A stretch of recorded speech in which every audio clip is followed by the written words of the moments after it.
Jadi naik patah atas masjid. Adakah diwajibkan basuh tempat yang dijijak oleh anjing tersebut? Kita kena tengok. Kalau anjing tu kering, tempat yang dijijak tu kering, maka tak ada masalah, tidak wajib basuh.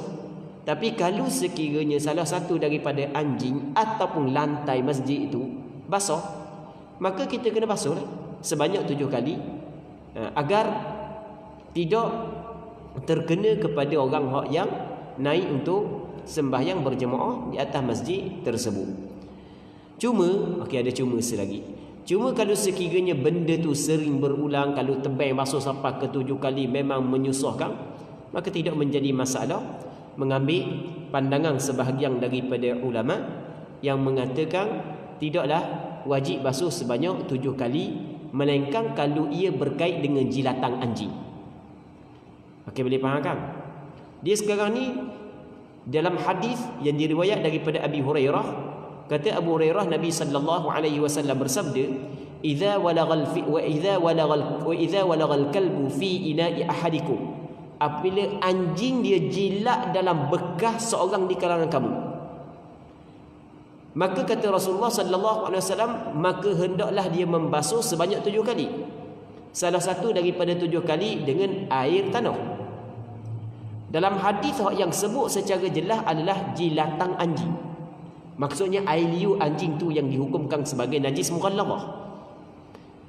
Mazhab Imam Syafi'i, dia melihat bahawasanya air liu kan tubik daripada tubuh. Dan kalau air liu najis, maka anggota tubuh badan dia juga najis. Peluh dia keluar daripada tubuh badan dia, air liu dia pun keluar daripada tubuh badan dia.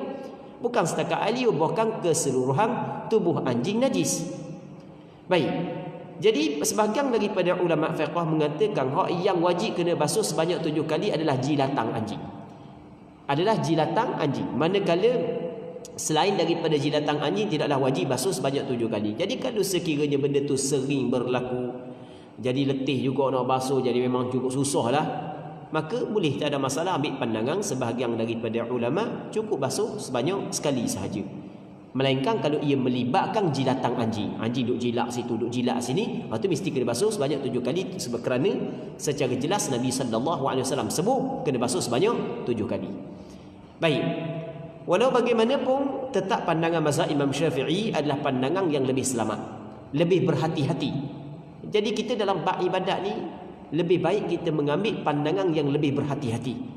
Jadi kalau ada pandangan kata kena basuh 7 kali, ada pandangan kata boleh dah basuh sekali, baik kita basuh 7 kali. Sebab kalau kita basuh 7